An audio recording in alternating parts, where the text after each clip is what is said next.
하나님 말씀 우리 함께 보지요. 민수기 32장 28절로부터 30절까지 말씀 봅니다.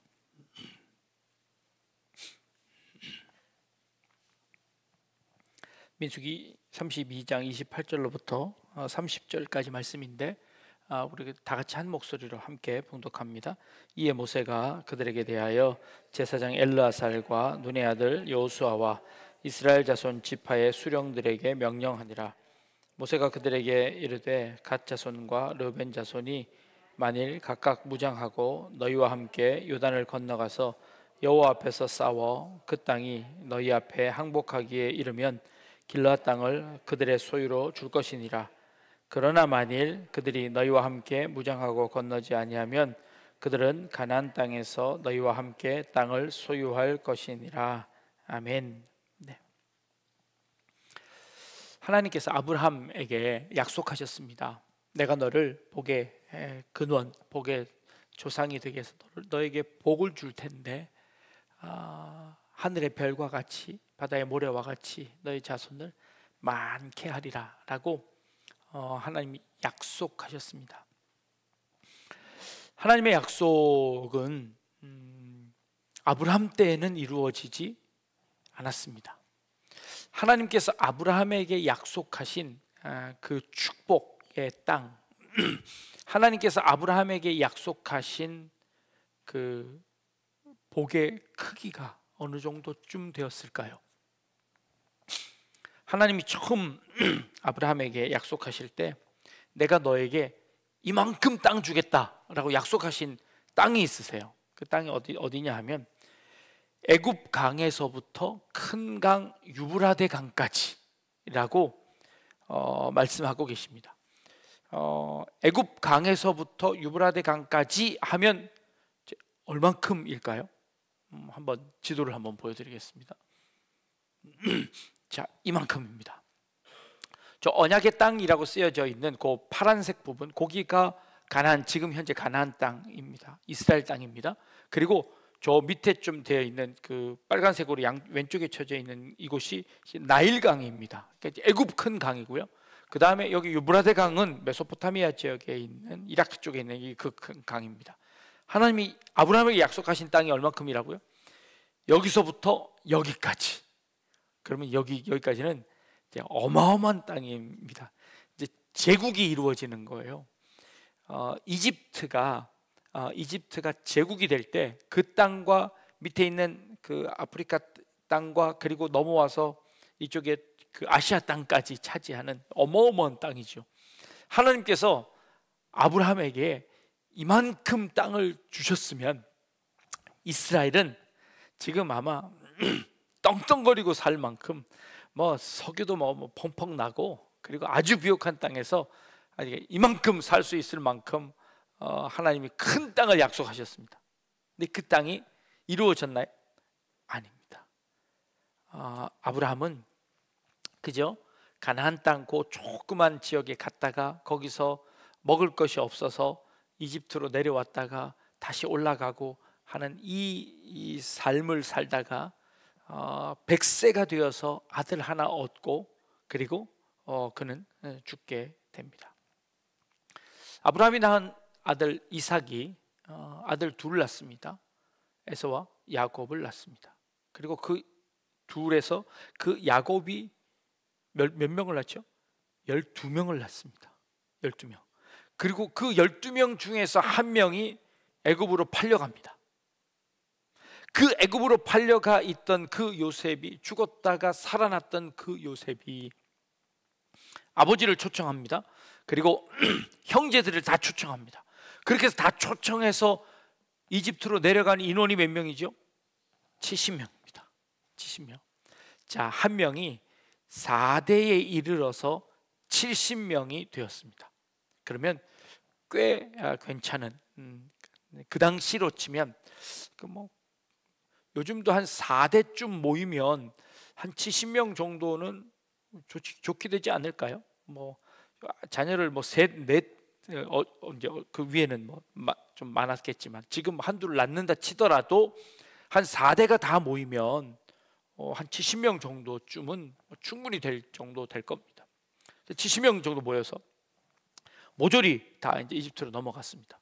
이집트에서 400년을 지나면서 이게 몇 명까지 불어났죠? 애굽을 탈출할 때 장정만 60만 명이 나왔습니다. 장정만 60만 명이 나오면 60만 명이면 어느 정도쯤 될까요? 부천시 인구가 작년에 76만입니다. 그러니까 부천시 인구 그러니까 애굽을 나오면서 세웠던 인원이 60만 명입니다. 그리고 가나안 땅 들어가기 전에 인구 조사를 다시 했는데 그때도 60만 명입니다. 그러면 인원이 줄지 않고 똑같이 이루어지려면 자녀를 몇 명 낳아야 될까요? 2명. 결혼해서 2명 낳으면 인원이 줄지 않고 그대로 갑니다. 그렇다면 장정만 60만 명이라고 했을 때 이 60만 명이 60만 명으로 그대로 40년 만에 이루어지려면 둘을 낳으면 정확하게 인구가 줄지도 않고 늘지도 않고 딱 그만큼 됩니다. 2명 있다고 봅니다. 그러면 그 인원이 전체 몇 명 됐을까요? 장정 1명에 아내 그리고 자녀 2, 그러면 4인 가족 되는 겁니다. 그러면 한 180, 240만 명쯤 되는 겁니다. 240만 명쯤 되는 인원이 그 가나안 땅을 향해 들어가고 있습니다. 그러면 그 가나안 땅이 하나님께서 주신 그 가나안 땅이 240만 명쯤 되어지면 그들이 살만한 땅을 어느 정도쯤 되어졌을까요? 지금 그 이스라엘 땅은 현재 우리나라의 강원도 땅보다 조금 더 작습니다. 강원도 땅보다 조금 더 작습니다.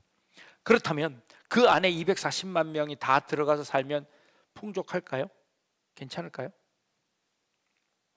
자, 오늘 우리가 읽은 본문 가운데 이스라엘 백성들이 40년 광야 세월을 다 지난 다음에 그 다음에 이제 가나안 땅으로 들어가기 바로 전입니다. 지파들끼리 다 모아놓고 하나님이 제비 뽑아가지고 그 땅을 나누어 주고 있습니다. 그래서 그 땅을 쳐들어가고 있는데 문제가 생겼습니다. 어떤 문제가 생겼냐면 그 이스라엘 지파 중에서 갓, 르우벤 2지파가 나중에 더 추가가 되긴 하는데 므낫세의 지파 중에서 한 반 정도가 그러니까 무슨 얘기를 하냐면 가나안 땅 들어가기 전에 이 요단강을 건너서 가나안 땅, 하나님이 주신 땅은 아브라함 때는 이만큼 주신다고 했는데 실제로 이스라엘이 가나안 땅을 들어가기 위해서 하나님이 주신 그 이스라엘 땅은 얼만큼이냐면 지도를 다시 한번 그 다음 지도를 한번 보여주시면 그 전 지도 한번 더 보여주십시오. 자, 요 지역에서 저기 파란색으로 보여지는 애굽강이라고 되어 있는 파란색으로 되어 있는 초록색으로 되어 있는 거기가 이제 확대되면 어떻게 되냐면 이렇게 확대가 됩니다. 네, 이렇게 지역이 되는 겁니다. 자, 그러면 저 위에 있는 파란색이 갈릴리 바다이고요. 그 밑에 쭉 내려와 있는 것이 사해 바다입니다.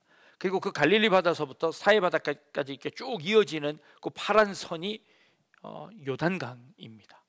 그러면 지금 이스라엘 백성에게 준 땅은 어떤 땅인고 하니 그 요단강 건너편 쪽 연두색으로 하얀색으로 그리고 이렇게 칠해져 있는 이쪽 부분 땅이 가나안 땅이 되는 겁니다. 그러니까 요단강을 건너서 가나안 땅으로 들어가게 되는 거죠. 그런데 이 요단강 요 밑에 있는 사해 바다 조금 더 위가 왼쪽이 예루살렘이고 거기가 여리고성입니다. 그러면 요단강을 건너서 여리고성을 첫 성으로 맞이하니 사해 바다 바로 위에 있는 조금 있는 그 요단강을 건너서 이스라엘 백성들이 가나안 땅으로 들어가게 되는 겁니다. 네, 내려주셔도 됩니다. 자, 그런데 가나안 땅으로 들어가기 전에 그러면 이 요단강 동편 쪽에도 거기도 다른 민족이 살고 있잖아요. 거기를 지나서 요단강을 건너서 가나안 땅으로 들어가야 하는데 그 옆에 있는 땅을 보니까 그 땅이 풀이 아주 잘 자라는 지역이었습니다. 풀이 아주 잘 자라는 지역이었는데 그 중에 이 므낫세 지파가 우리는 양치는 사람이 많으니까 우리는 굳이 그 요단강 건너가서 있는 그 땅 차지하지 않고 우리는 요단강 건너가기 전에 요 땅을 차지하겠습니다. 요 땅을 우리에게 주십시오 하고 모세에게 이렇게 이야기한 겁니다. 우리 저 건너편 땅은 우리가 다른 지파, 다른 형제들한테 다 나눠주고 우리는 강 건너가기 전에 이쪽 땅만 차지하면 되겠습니다 하고 우리에게 이 땅을 주십시오 라고 하는 겁니다. 근데 하나님이 모세에게 약속하신 땅은 어떤 땅이죠? 요단강 건너서 가나안 땅입니다. 여기가 가나안 땅인데 지금 요 세 지파는 건너가지 않고 이쪽 땅을 얻겠다고 모세에게 제안을 하는 겁니다. 그럼 모세 입장에서 어떨까요? 하나님의 입장에서는 어떨까요? 아니 이놈들 봐라, 내가 분명히 요 강 건너가서 요 땅을 너희한테 선물로 줄 것이다. 그리고 40년을 뺑뺑이 돌다가 지금 요 땅을 주겠다고 하는데 가기 전에 자기 눈에 보기 좋다고 그 강 건너가기 전에 있는 요 땅을 우리에게 주십시오 라고 얘기하고 있는 겁니다. 모세가 괘씸하게 생각했던 것 같습니다. 그러자 거기 있는 지파의 두령들이 뭐라고 얘기하냐면 우리는 양치는 사람입니다. 그러니 지금 이 땅이 너무 좋으니까 이 땅을 우리가 선택하겠습니다. 대신 우리가 이 땅을 점령하고 이 땅을 성을 좀 수리한 다음에 우리 자녀들 그리고 우리의 여인들을 이곳에서 잘 정착하게 하고 남자들은 칼을 들고 전쟁터에 맨 앞장서서 이 요단강을 건너가 나머지 땅들을 다 정복할 때까지 우리는 돌아오지 않겠습니다. 그리고 이 땅을 우리 형제들이 다 차지할 때까지 맨 앞장서서 전투에 임하겠습니다. 그러니 우리에게 이 땅을 주십시오 라고 제안하는 겁니다. 자, 그러면 다른 형제의 입장에서는 어떨까요? 다른 형제 입장에서는 좋을까요? 안 좋을까요? 좋죠. 왜냐하면 내 땅 안 줘도 되니까, 내가 가질 땅들이 더 넓으니까, 그리고 대신 싸움은 얘가 맨 앞장서서 하겠다니까 좋죠. 그러니까 어려운 걸 다 짊어지고 자기들은 요 땅 가지겠다고 한 겁니다.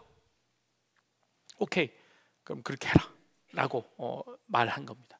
그래서 요 세 지파가 먼저 요쪽 편에 있는 땅들을 다 점령하고 그 성 몇 개를 점령하고 거기에다가 자기의 자녀들과 아내들과 여인들을 함께 살게 하고 그리고 자기들은 무장을 하고 요단강을 건너가 그 다음에 이 성을 점령하러 가는 겁니다. 그런데 이 와중에 오늘 읽은 30절 말씀이 조금 이해가 되지 않습니다. 30절 말씀을 한번 볼까요? 화면을 한번 보십시오. 그러나 만일 그들이 너희와 함께 무장하고 건너지 아니하면 그들은 가나안 땅에서 너희와 함께 땅을 소유할 것이니라 라고 말씀하십니다. 이게 하나님께서 명령하시는 겁니다. 자, 이 말씀 한번 자세히 읽어보시면 이해가 되시나요? 자, 지금 배경을 설명을 드렸습니다. 그런데 만일 그 세 지파가 너희와 함께 무장하고 건너지 않으면 그때 어떻게 하라고요? 가나안 땅에서 너희와 함께 땅을 소유할 것이다 라는 겁니다. 말이 이상하죠? 만약에 함께 가지 않으면 어떻게 해야 되나요? 안 줘야죠. 주지도 말고 이거는 내쫓아 버려라, 아니면 혼내 죽어라, 이렇게 돼야 되는데 이 30절 말씀이 하나님이 참 이상하게 말씀하시는 게 무장하고 건너가서 그렇게 약속을 해서 그 약속에 의지해서 이 땅을 줬는데 만약에 그들이 건너가지 않으면 너희는 건너간 그 땅에서 땅 좀 떼어서 줘라 라고 말씀하시는 거예요. 이상하죠? 좀 어려웠습니다. 다른 번역을 한번 볼게요. 공동 번역을 보면 그러나 그들 정예 부대가 너희와 함께 건너지 않으면 가나안 땅에서 너희와 함께 한몫 차지하게 주어라. 또 다른 번역을 한번 볼게요. 새 번역입니다. 그러나 그들이 당신과 함께 무장하고 요단강을 건너지 않으면 가나안 땅에서 당신들과 함께 재산을 받게 하십시오 라고 하는 겁니다. 하나님 도대체 이게 무슨 말씀일까요? 내려주셔도 됩니다. 제가 이 말씀을 이제 읽으면서 준비하면서 어떤 생각이 들었냐면, 언뜻 예수님의 비유 중에서 둘째 아들의 비유가 생각났습니다. 둘째 아들은 아버지가 돌아가시기 전에 아버지의 유산을 달라고 합니다. 그리고 그 유산을 자기 마음대로 허비해 버립니다. 둘째 아들은 왜 그렇게 했을까요? 아버지 밑에 이대로 있다가는 아무런 희망이 없다고 생각했습니다. 큰 비전이 없다고 생각했습니다. 내가 보기에 그 돈 가지고 가면 나는 더 크게 성공할 수 있을 것 같고, 그 돈 가지고 가면 나는 더 잘 살 수 있다고 생각했습니다. 근데 오산이었죠. 그래서 그 아들은 완전히 다 잃어버리고 말았습니다. 그리고 아버지에게 종으로 써달라고 찾아옵니다. 그때 아버지는 그 아들을 옷을 벗기고 씻기고 그리고 가락지를 끼워주고 소를 잡아 잔치를 합니다. 둘째 아들이 나가서 재산을 다 허비했음에도 불구하고 그를 다시 아들로 삼고, 그리고 그 아들에게 새로운 분깃을 약속하는 그 약속을 둘째 아들에게 합니다. 그걸 본 첫째 아들이 뭐라고 하나요? 나는 아버지와 함께 있을 때 한 번도 그렇게 해주시지 않더니 재산을 다 허비하고 온 그 아들에게는 아버지가 왜 이렇게 하십니까? 하고 오히려 화를 냅니다. 그런데 아버지가 그 첫째 아들을 타이릅니다. 나는 잃었던 아들을 찾았다. 그는 내 아들이 아니냐? 그러니 그 아들이 아들로서의 자격을 가질 수 있도록 최소한의 것을 해결해 주는 그 아버지의 모습으로 등장합니다. 자, 이 둘째 아들의 예수님의 비유와 지금 하나님께서 지금 이 가나안 땅에 안 들어가려고 하는 이 아들들에 대한 처분이 어떠신가를 비교해 보십시오. 하나님이 약속해 준 땅보다 이 땅이 더 좋아 보입니다. 우리는 이 땅 차지하겠습니다. 그리고 내 능력으로 한번 해보겠습니다. 그리고 대신 그게 정 못마땅하면 내가 여기까지도 봉사하겠습니다. 내가 그 앞장서서 그 가나안 땅 점령하는 거 그거 앞장서겠습니다. 그러나 나는 이 땅 주십시오 하고 그들이 자신의 삶을 개척해 나가는 모습을 봅니다. 모세가 보기에, 어쩌면 하나님이 보시기에 그건 괘씸한 일인지도 모르겠습니다. 그러나 하나님께서 허락하십니다. 그렇게 해라. 그런데 하나님이 아버지의 마음으로 그들에게, 그 나머지 자녀들에게 이런 명령을 미리 해놓으십니다. 그들이 혹 무장해서 건너가지 않으면, 이 말은 무슨 뜻일까요? 그들이 그 땅을 차지하지 못하거든. 그들이 그 땅에서, 그 전투에서 그것을 다 가지지 못하거든. 이 요단강을 건너가서 그 앞장서겠다고 한 그들의 전제 조건이 무엇입니까? 이 땅에 살고 있는 사람들을 다 내쫓고 그 성을 자기들이 차지하고, 그리고 그 성에 자신의 자녀와 아내들을 살게 한 이후에 그리고 우리가 건너가겠다는 겁니다. 그 일이 만약에 여의치 않거든, 그 일이 이루어지지 않거든, 그래서 그들이 이 땅을 건너가지 못하게 되거든, 그러면 너희는 건너간 그 땅에서 이들을 위한 분깃을 준비해서 주어라 라고 말씀하시는 겁니다. 만약을 대비하는 겁니다. 자녀들 중에 둘째 아들 같은 자녀들은 어느 집이나 꼭 있습니다. 부모 말 안 듣고 지 마음대로 살아보려고 하는 자녀들 꼭 있습니다. 부모의 마음에 말리다 못해 그냥 내보냅니다. 그러나 내보내고 나서 부모는 어떻게 합니까? 끝까지 기다리는 겁니다. 그리고 그 아들 돌아올 때까지 눈물로 기도하는 겁니다. 결과적으로 보겠습니다. 결과적으로 보면 어떻게 되었나요?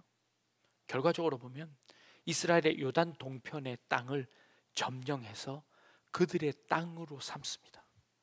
이스라엘의 영토가 넓어졌습니다. 이스라엘의 영토가 요단강 건너편에 있던 땅만이 아니라 요단강 건너기 전까지의 땅까지 전부 다 이스라엘 자손의 땅으로 결국 이루어지게 됩니다.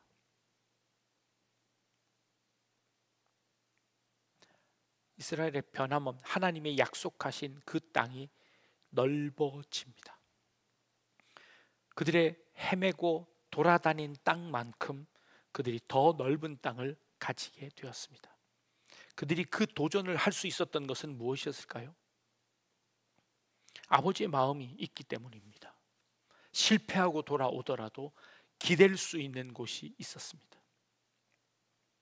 만약에 내가 그 땅을 도전해서 얻지 못했을지라도 다른 자녀들을 통하여서 이 땅을 담보하고 있었으니 마음껏 시도하고 마음껏 도전할 수 있지 않았겠습니까? 하나님께서 그 도전을 허락하셨습니다. 그리고 그들이 그 땅을 마음껏 점령할 수 있도록 기회를 허락하셨습니다. 오늘 우리 중고등부 학생들이 찬양 인도를 했습니다. 저들이 마음 놓고 실수할 수 있도록 기회를 주는 것, 우리 부모들이 해야 하는 일일 겁니다.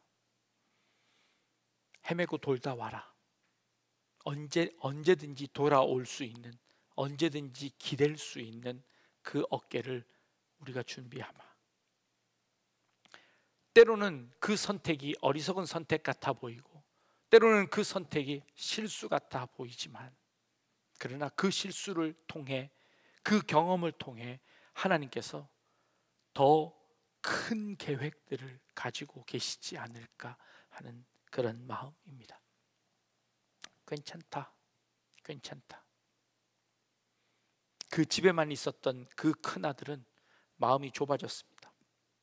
그래서 그 둘째 아들에게 행한 아버지의 그 마음을 깨닫지 못합니다. 그 마음을 이해하지 못합니다.